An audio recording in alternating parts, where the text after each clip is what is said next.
નમસ્કાર 2022 પાટણ વિધાનસભા એક એવું પરિણામ જેણે ઘણાને ચોંકાવી દીધા. કોંગ્રેસે ભાજપના વર્ષો જૂના ગઢને ફરીથી ભેદી નાખ્યો. પણ આ થયું કેવી રીતે? જુઓ, મોટા મોટા સમાચારોની હેડલાઇન્સ પાછળ એક વિજ્ઞાન છુપાયેલું હોય છે, એક ગણિત હોય છે. આજે આપણે એ જ ગણિતને, એ જ વિજ્ઞાનને સમજવાની કોશિશ કરીશું, જેણે પાટણના જનાદેશને ઘડ્યો.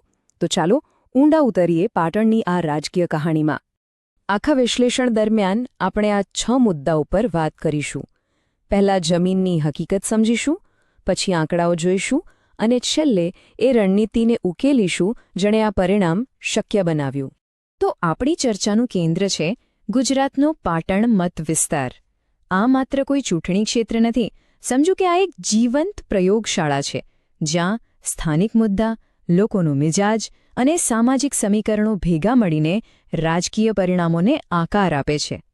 કોઈ પણ ચૂંટણીને સમજવી હોય ને તો પહેલાં એ જગ્યાની માટીને સમજવી પડે, ત્યાંના લોકોને સમજવા પડે, એમનો ઇતિહાસ શું છે, એમની રોજીરોટી શેના પર નિર્ભર છે અને એમની અસલી ઓળખ શું છે. પાટણ માત્ર એક નકશા પરનું ટપકું નથી, પણ લોકોની આશાઓ અને આકાંક્ષાઓનું કેન્દ્ર છે. ચાલો હવે સીધા રાજનીતિના મૂળ સુધી પહોંચીએ, એટલે કે જમીની સ્તરના મુદ્દાઓ. યાદ રાખજો, મતદારોનું વર્તન મોટા ભાષણોથી નથી નક્કી થતું. એ તો એમની રોજબરોજની તકલીફો અને એમના સપનાઓથી નક્કી થાય છે. અને પાટણમાં સૌથી મોટો, સૌથી ગંભીર મુદ્દો છે પાણી. ખારા બોરવેલ અને પાઇપલાઇનથી આવતું અનિયમિત પાણી. આ કોઈ રાજકીય મુદ્દો જ નથી, આ તો લોકોના રોજિંદા જીવનના ગૌરવનો સવાલ છે. બીજો મોટો પડકાર બેરોજગારી, ખાસ કરીને ભણેલા ગણેલા યુવાનો માટે. એમની આશાઓ અને સરકારી નોકરીઓની અછત વચ્ચે જે સંઘર્ષ છે, એ મતદારોના મન પર બહુ ઊંડી અસર કરે છે. તો જુઓ, આ 3 મુદ્દા, પીવાનું પાણી, ખેતીની આવકનું સંકટ અને યુવાનો માટે નોકરી, આ કોઈ સામાન્ય ફરિયાદો નથી. આ પાટણની રાજકીય હવાને દિશા આપનારા મુખ્ય પરિબળો છે. તમે કહી શકો કે આ એ 3 પાયા છે જેના પર આખી ચૂંટણીની ઇમારત ટકેલી હતી. સારું, તો જમીન પરની વાસ્તવિકતા આપણે જોઈ. હવે જોઈએ કે લોકોની આ ભાવનાઓ, આ ફરિયાદો આંકડાઓમાં કેવી રીતે દેખાય છે. ચાલો હવે થોડુંક ગણિત સમજીએ.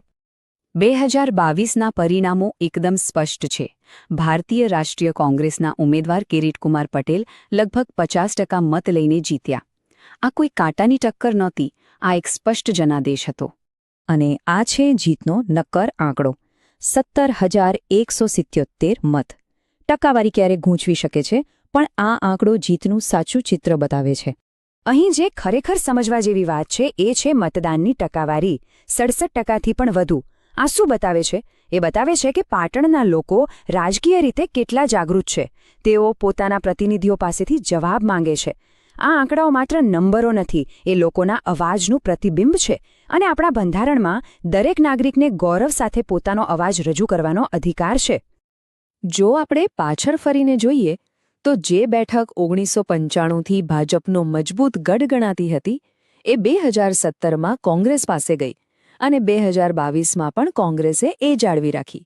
આ સ્પષ્ટ સંકેત છે કે હવે મતદારોનો મિજાજ બદલાયો છે અને પાટણ એક અત્યંત સ્પર્ધાત્મક બેઠક બની ગઈ છે. તો સવાલ એ થાય છે કે આટલી બધી ઉથલપાથલ, આટલું ઊંચું મતદાન, આની પાછળનું અસલી કારણ શું છે?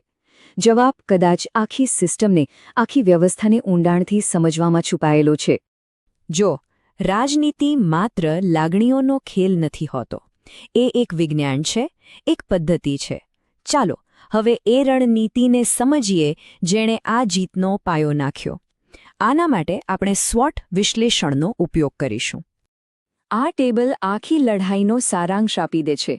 એક બાજુ એક લોકપ્રિય સ્થાનિક ઉમેદવાર છે જે લોકો સાથે જોડાયેલા છે, તો બીજી બાજુ વિરોધી પક્ષનું મજબૂત સંગઠન અને વધારે સંસાધનો છે. આ જ સંઘર્ષમાંથી રણનીતિનો જન્મ થાય છે. કોઈપણ સફળ ચૂંટણી અભિયાન 4 મુખ્ય સ્તંભો પર ટકેલું હોય છે. અમે એને ચતુર્મુખ સિદ્ધાંત કહીએ છીએ.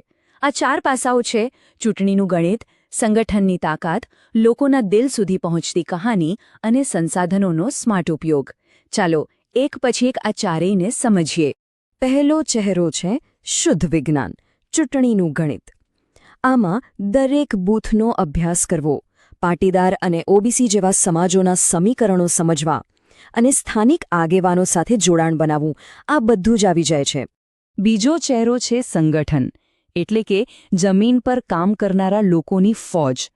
જ્યારે તમારી પાસે વિરોધી જેટલા સંસાધનો ન હોય ત્યારે તમારે એક શિસ્તબદ્ધ અને સમર્પિત ટીમ બનાવવી પડે છે, જે દરેક મતદાર સુધી પહોંચી શકે. ત્રીજો ચહેરો છે કથા, એટલે કે સ્ટોરી ટેલિંગ. આ એક કળા છે, એવી વાર્તા બનાવવાની કળા જે લોકોના દિલને સ્પર્શી જાય, જે રાષ્ટ્રીય મુદ્દાઓથી હટીને સ્થાનિક સમસ્યાઓ, પાણી, નોકરી અને ખેતીની વાત કરે, જે લોકોની પોતાની ભાષામાં હોય. અને ચોથો ચહેરો જે ખૂબ જ મહત્વનો છે, સંસાધન, એટલે કે પૈસા અને માણસોનો સ્માર્ટ ઉપયોગ. ઓછા બજેટમાં વધુ સમૃદ્ધ વિરોધી સામે કેવી રીતે લડવું, એની આખી રણનીતિ, વોટ્સએપ જેવા સાધનોનો ઉપયોગ કરીને, દરેક રૂપિયાનો હિસાબ રાખીને. તો આ બધા સિદ્ધાંતો તો સારા છે, પણ એને જમીન પર ઉતાર્યા કેવી રીતે? ચાલો હવે એ બ્લુપ્રિન્ટ જોઈએ. એક ટાઈમલાઈન જે બતાવે છે કે ચૂંટણીના 90 દિવસ પહેલાંથી કેવી રીતે તૈયારી કરવામાં આવી હતી. આ બ્લુપ્રિન્ટ માત્ર ચૂંટણી જીતવા માટે નથી, પણ લોકોની સેવા કરવા માટે છે. અને આજના ડિજિટલ યુગમાં ભારતના નવા ડેટા પ્રોટેક્શન કાયદા હેઠળ લોકોની અંગત માહિતીની સુરક્ષા અને તેમની સંમતિનું સન્માન કરવું એ દરેક જવાબદાર શાસનનો મૂળભૂત સિદ્ધાંત છે. આ D90 કાઉન્ટડાઉન જુઓ. આ બતાવે છે કે જીત એ કોઈ નસીબની વાત નથી, એ એક એન્જિનિયરિંગ પ્રોજેક્ટ જેવું છે.